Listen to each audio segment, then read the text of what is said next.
Welcome back guys to our YouTube channel Digital Taiyari. मेरा नाम है चेतन पारिक। प्रॉफिट लॉस अपन कर रहे थे, उसी को कंटिन्यू करते हैं पार्ट नंबर 16 के साथ आर.एस. अग्रवाल की इंग्लिश वाली बुक में। तो देखते हैं पहला सवाल क्या है इस वीडियो का फटाफट से।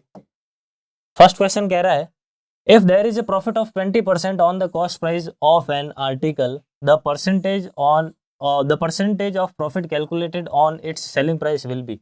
सीपी के ऊपर किसी दुकानदार को 20% का फायदा होता है, तो अगर आप उसी प्रॉफिट को सेलिंग प्राइस के ऊपर निकालोगे, विक्रय मूल्य के ऊपर निकालोगे, तो प्रॉफिट परसेंटेज कितना होगा ये आपको फाइंड करना है।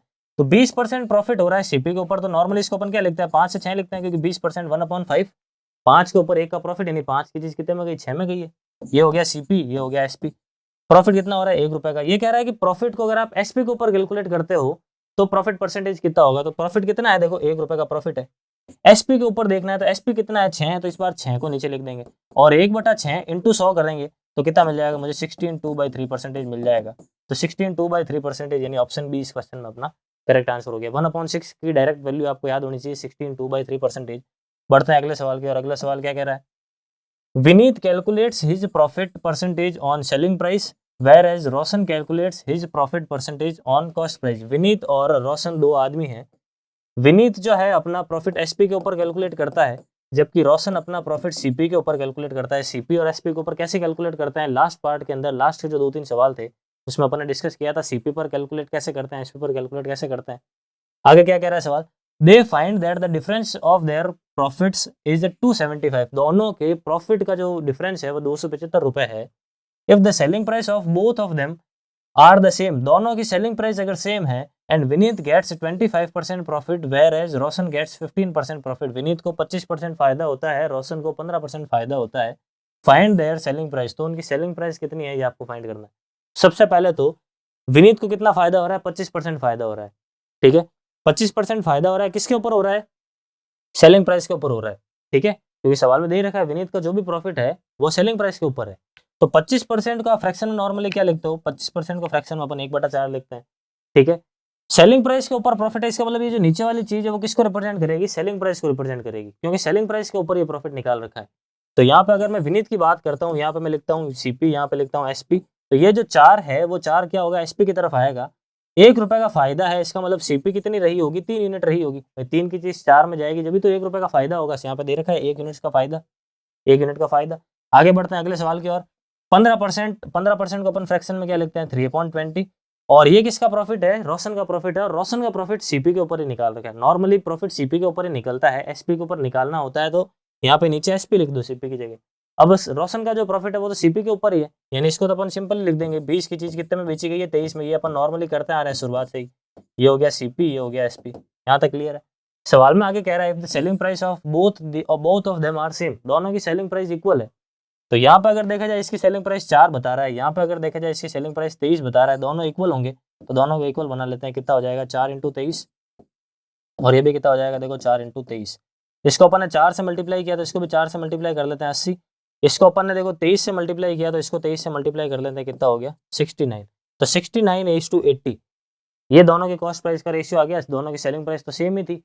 अब यहाँ पे देख लेते हैं, पहले इसको मल्टीप्लाई कर लेते हैं, 4 × 3 12, यहाँ पे आ गया 1, और 4 × 2 8, और 1 कितना हो गया, 9, 92। 69 की चीज अगर 92 रुपीज में जा रही है, 69 की चीज अगर आपके पास 92 में जा रही है, तो यहाँ पे क्या हो रहा है, 23 रुपए का फायदा हो रहा है। और 80 रुपए की चीज अगर 92 में जा रही है, 80 रुपए की चीज अगर 92 में जा रही है, तो यहाँ से आपको 12 रुपए का फायदा हो रहा है।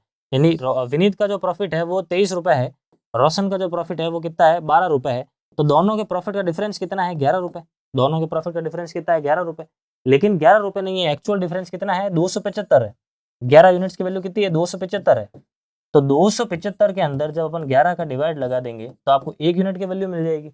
लेकिन आपको 1 यूनिट की वैल्यू नहीं निकालनी है, आपको तो निकालना है सेलिंग प्राइस। और सेलिंग प्राइस कितनी कितनी मान रखी है अपन ने, 92 मान रखी है, यानी आपको 92 यूनिट्स की वैल्यू निकालनी है। तो अपन यहाँ पे क्या कर देंगे, फर्दर 92 से मल्टीप्लाई कर देंगे। क्लियर।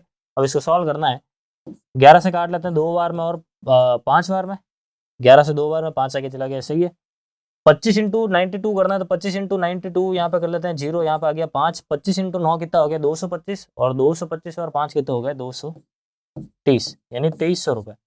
2300 रुपए, यानी ऑप्शन जी इस क्वेश्चन में अपना करेक्ट आंसर है। विनीत और रोशन दोनों की सेलिंग प्राइस इक्वल है, और वो कितनी है, 2300 रुपए। क्लियर। आई होप अच्छी तरीके से आपको ये सवाल समझ में आ गया होगा। बढ़ते हैं अगले सवाल की, और अगला सवाल क्या है, A clock was sold for 144 rupees.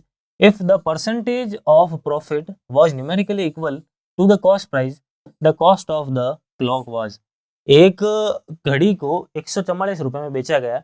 ये सवाल कह रहा है कि न्यूमेरिकली प्रॉफिट परसेंटेज की जो वैल्यू है वो कॉस्ट प्राइस के इक्वल है। चाहे आप कॉस्ट प्राइस लिखो चाहे आप प्रॉफिट परसेंटेज लिखो, दोनों की वैल्यू क्या इक्वल है। अगर कॉस्ट प्राइस x है तो प्रॉफिट परसेंट कितना x परसेंटेज है। तो ये कह रहा है कि कॉस्ट प्राइस फाइंड करो, उस आर्टिकल की कॉस्ट प्राइस कितनी है फाइंड करो। तो एक तरीका तो x मान के करो, प्रॉफिट को x मान लिया, प्रॉफिट परसेंटेज को x मान लिया और कॉस्ट प्राइस को भी x मान लिया, इस तरीके से करो। और दूसरा तरीका क्या है, ऑप्शन पकड़ पकड़ के देख लो। तो अपन तो ऑप्शन पकड़ के देख लेते हैं। 72 रुपीज़ मान लेते हैं कॉस्ट प्राइस है, और 72 रुपीज़ की चीज़ आपने कितने में बेची है, 144 में बेची है। तो 72 की चीज़ अगर आप 144 में बेच रहे हो तो आपको प्रॉफिट हो रहा है 72 का। किसके ऊपर हो रहा है, 72 के ऊपर ही हो रहा है। इसको सॉल्व करते हैं तो कितना मिल रहा है, देखो इसको सॉल्व करने पर मुझे मिल रहा है ये 100% ही मिल रहा है। कितना मिल रहा है, 100%। अब सीपी तो मेरी 72 है, सीपी तो मेरी 72 है, प्रॉफिट परसेंटेज मेरा 100% है। क्या दोनों इक्वल है, क्या इक्वल नहीं है, यानी ये आंसर हो ही नहीं सकता, ऑप्शन ए। क्लियर, आगे बढ़ते हैं।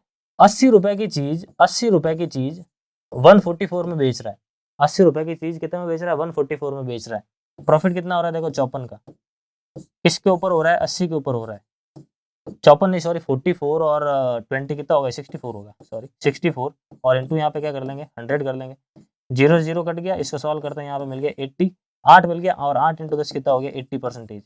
तो देखो जब मैंने सीपी को 80 माना तो मेरा प्रॉफिट परसेंटेज भी ऑटोमेटिकली घूम फिर के कितना आ रहा है, 80% ही आ रहा है। तो मेरे को तो यही चाहिए था, सीपी और प्रॉफिट परसेंटेज इक्वल हो जाए। तो ऑप्शन भी इस क्वेश्चन में अपना करेक्ट आंसर है, बाकी ऑप्शन चेक करने की भी जरूरत नहीं है। क्लियर है, तो इस तरीके से सवाल को करना सबसे बेस्ट रहेगा। अगर अपन एक्स मान के करेंगे तो हो सकता है इक्वेशन बन जाए और भारी इक्वेशन बनेगी। चलते हैं देखो अगले सवाल की ओर। अगला सवाल क्या कह रहा है, by selling an article at 2/3 of the mark price there is a loss of 10%। The profit percent when the article is sold at the mark price. एक वस्तु को उसके मार्क प्राइस यानी अंकित मूल्य के 2/3 पर बेचा जाए तो 10% की हानि होती है। तो अगर उस वस्तु को अंकित मूल्य के ऊपर ही बेच दिया जाए तो उस वस्तु के ऊपर प्रॉफिट होगा, कितना होगा, ये आपको फाइंड करना है। तो सबसे पहले देख लेते हैं, यहाँ पे 3 चीजों की बात हो रही है, सीपी, एमपी और एसपी। नॉर्मली प्रॉफिट और लॉस के सवालों के अंदर ये 3 टर्म्स आपको क्लियर होने चाहिए, सीपी, एमपी और एसपी क्या होता है। ठीक है, आर्टिकल को कितने में बेचा, तो 2/3 ऑफ एमपी पर बेचा। एमपी जो भी है, मार्क प्राइस जो भी है, उसके 2/3 के ऊपर आपने उस आर्टिकल को बेचा है। तो 2/3 के ऊपर बेचा है, मान लेता हूँ मार्क प्राइस 3 है, क्योंकि 2/3 के नीचे कितना है, 3 है, तो मैं मान लेता हूँ मार्क प्राइस कितनी है, 3 है। तो 3 का 2/3 कितना होगा, 3 का 2/3 कितना होता है, देखो 3 से 3 कट गया, कितना मिला, 2 मिला, यानी 2 में बेचा। तो 3 की चीज 2 रुपए में बेची, मार्क प्राइस अगर 3 है तो सेलिंग प्राइस कितनी है, 2 है। ऐसा करने पर 10% का लॉस हो गया। 10% लॉस का मतलब कितना होता है, 10 की चीज 9 में जाना। लॉस का मतलब क्या, 10 की चीज 9 में जाना, 10%। लॉस और प्रॉफिट का हिसाब किताब किसके ऊपर चलता है, सीपी के ऊपर चलता है। भाई सीपी के ऊपर आपने ज्यादा में बेचा है तो प्रॉफिट होगा, और अगर आपने कम में बेचा है तो लॉस होगा। तो यहाँ पे लॉस हो रहा है, 10 की चीज 9 में जा रही है, यानी जो 10 है वो कहाँ पे आएगा, सीपी की तरफ आएगा। 9 में बिक रही है, यानी यहाँ पे विक्रय मूल्य की बात हो रही है, एसपी की बात हो रही है। ये जो 9 है वो कहाँ पे आएगा, एसपी के नीचे आएगा। क्लियर है। अब इन दोनों रेशियोज को मर्ज करके फाइनल एक रेशियो निकालना है। तो 2 और 9 का एलसीएम कितना होता है, 18। ये 2 से 9 कैसे आया, 2 से 18 कैसे आया, इंटू 9 करने पर तो ऊपर वाली लाइन में जो भी होगा उसको 9 से मल्टीप्लाई कर देंगे, इसको 9 से मल्टीप्लाई कर देंगे, कितना आ जाएगा, 27।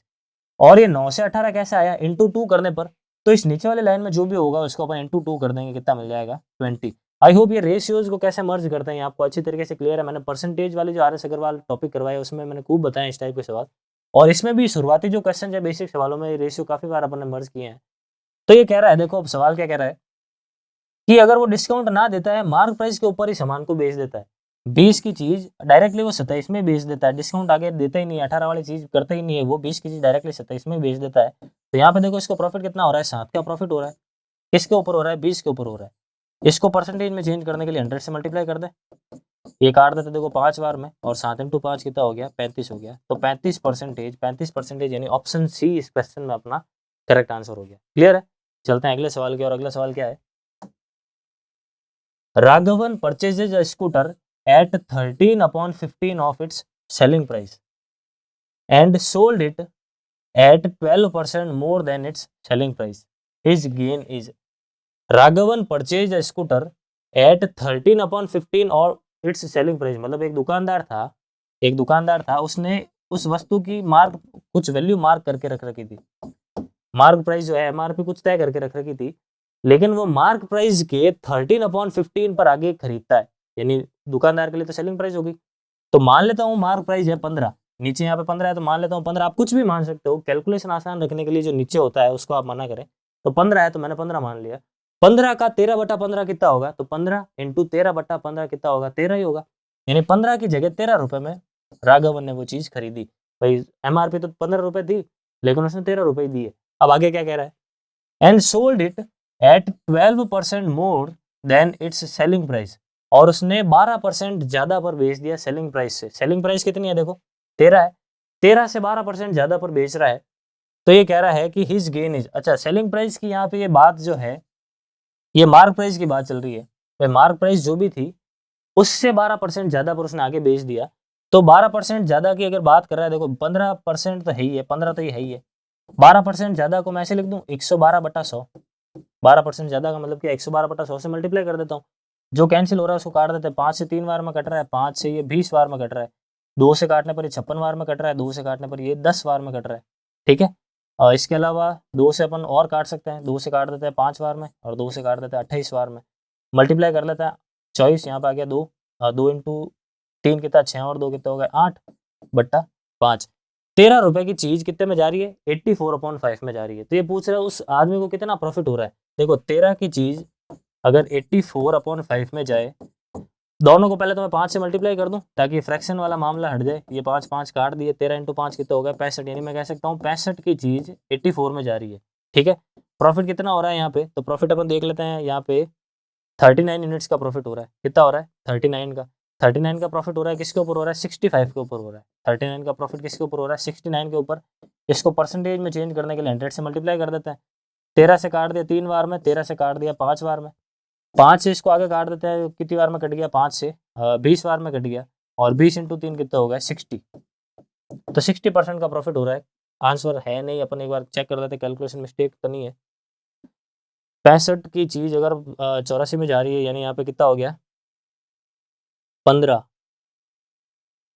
और 4 19, यहाँ पे 19 आएगा, सॉरी 39 थोड़ी, यहाँ पे 19 का प्रॉफिट हो रहा है। देखो इसमें से माइनस करना है मुझे, कितना मिलेगा, 15 और 4 19 हो गया, 19 रुपए का प्रॉफिट हो रहा है। 19 रुपए का प्रॉफिट हो रहा है किसके ऊपर, 65 के ऊपर, इंटू 100 कर लेंगे ताकि ये किसके अंदर चेंज हो जाए, परसेंटेज के अंदर। ठीक है, अब 5 से काट लिया 13 बार में, 5 से काट लेते हैं, कितनी बार में कट गया ये 20 बार में, 19 इंटू 2 कितना हो गया 38, और ये 0 बट्टा कितना है 13, तो 13 लगा देते हैं। अब इसको डिवाइड करना है, देखो 13 से तो 2 बार में तो पूरा पूरा जा रहा है 26 तक, 13 से 26 तक पूरा पूरा चला गया, पीछे कितना बच रहा है 12, यहाँ पे भेज देते हैं। 9 बार में पूरा पूरा जा रहा है, तो देखो 29 और पीछे रिमाइंडर 117 तक चला गया, और 117 तक चला गया, पीछे 3 रिमाइंडर बचा और 13 नीचे, तो 29 3/13, यानी ऑप्शन बी इस क्वेश्चन में अपना करेक्ट आंसर है। क्लियर है, कैलकुलेशन का थोड़ा ध्यान रखना। आई होप ये सवाल आपको अच्छी तरीके से समझ में आ गया है। क्या था, मार्क प्राइस 15 रुपए थी, लेकिन 15 रुपए दिए ही नहीं, उसने तो 13 रुपए ही दिए, तो 15 की चीज 13 में। अब ये कह रहा है कि जितनी मार्क प्राइस थी उससे 12% ज्यादा पर उसने आगे बेचा, तो मार्क प्राइस से 12% ज्यादा मैंने कर दिया, तो यहाँ से मुझे सेलिंग प्राइस मिल गई। उसकी कॉस्ट प्राइस मुझे पता है 13 है, उसकी सेलिंग प्राइस मुझे पता है इतनी है, दोनों रेशियो की हेल्प से अपन ने प्रॉफिट परसेंटेज निकाल दिया। क्लियर, अगले सवाल की ओर बढ़ते हैं। अगला सवाल क्या है, a man buys an article for 10% less than its value and sells it at 10% more than its value, his gain or loss percentage. देखो बिल्कुल सेम सवाल है जो भी अपन ने किया था। मान लेते हैं वैल्यू, वैल्यू का मतलब यहाँ से है मार्क प्राइस। ठीक है, तो मार्क प्राइस से 10% कम में खरीदा, मतलब 10 की जगह उसने 9 में खरीदा, 10 की जगह उसने 9 में खरीदा। ठीक है, और मार्क प्राइस से यानी वैल्यू से 10% ज्यादा पर उसने बेचा था, 10% ज्यादा पे, यानी 10 से 10% ज्यादा अगर बेच रहे हो तो कितने में जा रही है वो चीज, 11 रुपए में जा रही है, 11 रुपए में जा रही है। अब उसका खुद का जो प्रॉफिट है वो कितना है, तो 9 रुपए में उसने खरीदा था, 11 रुपए में वो आगे बेच रहा है, तो 2 रुपए का प्रॉफिट हो रहा है। किसके ऊपर हो रहा है, 9 के ऊपर। और 2/9 को अपन क्या लिखते हैं, 22 सही 2/9%, यानी उसका जो प्रॉफिट है वो कितना है, 22 सही 2/9% है। फ्रैक्शन को परसेंटेज में चेंज करना है, इंटू 100 करके उसको चेंज कर रखा है, तो उसका जो प्रॉफिट है कितना है, मोर देन 20% है, मोर देन 20%, यानी ऑप्शन डी इस क्वेश्चन में अपना करेक्ट आंसर है। क्लियर, आगे बढ़ते हैं अगले सवाल की ओर। Samant bought a microwave oven and paid 10% less than the original price, 10% कम रुपए सामंत ने दिए, उसकी जो भी ओरिजिनल एमआरपी है उससे 10% कम में सामंत ने वो खरीद लिया। ही sold it with 30% profit on the price he had paid, और उसने आगे 30% के प्रॉफिट पर बेच दिया, जितने में उसने खरीदा था उस पर 30% पर प्रॉफिट कमाया और उसने बेच दिया। What percent of the profit did Samant earn on the original price? तो सामंत का जो प्रॉफिट है वो ओरिजिनल प्राइस के ऊपर देखा जाए तो कितना परसेंटेज है, ये आपको फाइंड करना है। सबसे पहले तो एमआरपी की बात कर लेते हैं। एमआरपी जो भी है उससे 10% कम में उसने खरीदा था। 10% का मतलब कम है, इसका मतलब 10 की जगह उसने 9 में खरीदा था। यहाँ तक क्लियर है? तो 10 की चीज उसने 9 रुपए में खरीद ली, वो तो ठीक है। ये हो गई सीपी। सीपी किसके लिए? सावंत के लिए। ठीक है। सावंत ने आगे क्या किया, जितने रुपए में खरीदा था उससे आगे उसने 30% प्रॉफिट कमाते हुए बेच दिया। 30% को अपन फ्रैक्शन में क्या लिखते हैं? 3/10 लिखते हैं।